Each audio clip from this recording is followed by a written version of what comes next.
Well, I haven't given you a tour of the garden in a while, so Nellie and Tater will give you a quick tour with me. One of my little ginkgos, grown from seed from my now famous ginkgo tree. This is August the 2nd, and we're going to be 100 degrees today. We're almost there yesterday, really hot, and I wanted to show you how things were holding up with this heat. Gone through some rough winters. This is a big tooth maple, one of my favorite trees. Color this year has been primarily begonias. I wanted to show you something real quickly here before I left. These are dwarf tomatoes, seed sent to me from one of my listeners, and doing real well. Plots on the hot concrete are holding up fairly well.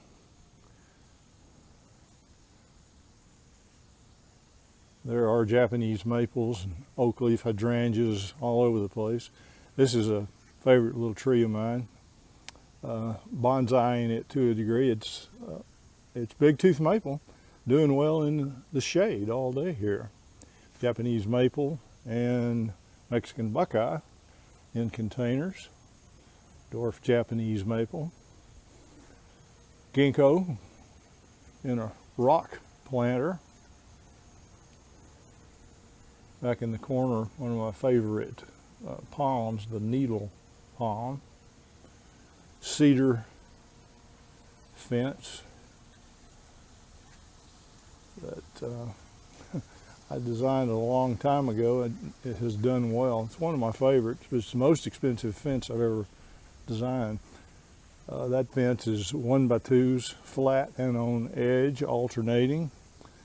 Works well to let the breeze come through the garden, but at any angle, it's a solid fence. The water feature is also home to my koi. I'll show you them in a minute. We enjoy sitting with them in the afternoon. This is the famous Nellie climbing tree. Nellie, you going to climb for us today? Give us a show. She's 7 years old now. She's decided that that's probably not for her anymore. This is the Persian ironwood parodia, and it's one that's not used here in the Dallas-Fort Worth area very much, but it's a good one. It has a beautiful exfoliating bark. It has one little flaw, and I wanted to show it to you. It will sucker a little bit, not much. I haven't cut that back in a while. I wanted to show it to you. I'll simply cut it off, and it takes a while for it to happen again. It will actually pop up out away from the trunk sometimes as well, but it's easy to remedy. The big ginkgo doing very well this year, putting on a lot of growth this year. Turk's cap we have all around, doing very well. There's more over here, both pink and red.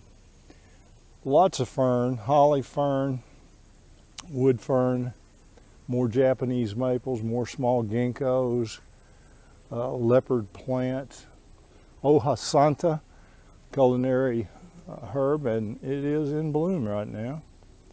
Show you how the blooms are looking. It's an unusual bloom. But doing well.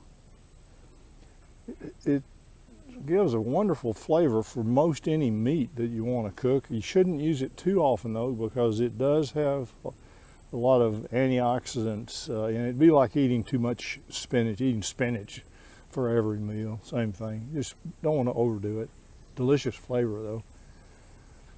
Althea, Rose of Sharon. One of the trees that I've used that's rare here in the Dallas-Fort Worth area is paper bark maple. It's used more up north, but it does it very well here, as you can see. You can see why it's called paper bark maple. It's a good one. And another maple, still the big tooth is my favorite, but this is one from David Creech Stephen F. Austin. It's called Mexican mountain maple, and appearing to do quite well here in the Dallas-Fort Worth area. So we'll keep an eye on that. It's not available too easily yet. Good angle of the big ginkgo. It's definitely competing for size with the largest ginkgos in North Texas, and it's quite a bit younger. My tree's probably in the mid-40s at the most, and the trees it's competing with are over 100 years old.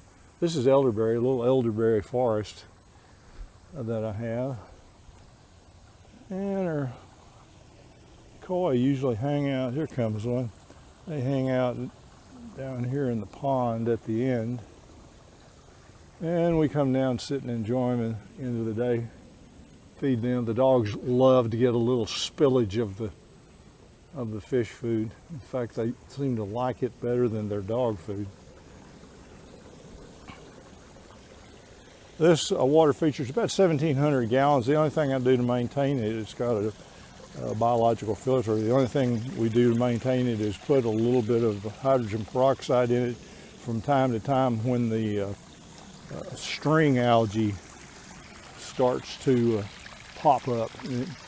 Hydrogen peroxide wipes out the string algae very well. In this water feature I used about 2 quarts, 2 of the brown bottles from the grocery store. Another angle of the big ginkgo for you. And the last thing, this is a stand of black and blue salvia. It's just gone through its bloom. It was beautiful when we had a week of about 85-degree weather, and now the 100-degree weather, as you can see, has gotten rid of most of the blooms. You can see there's still some. I'll cut it back now and get a whole additional round of flower from this very nice perennial. But anyway, this is the Dirt Doctor garden. The heat of summer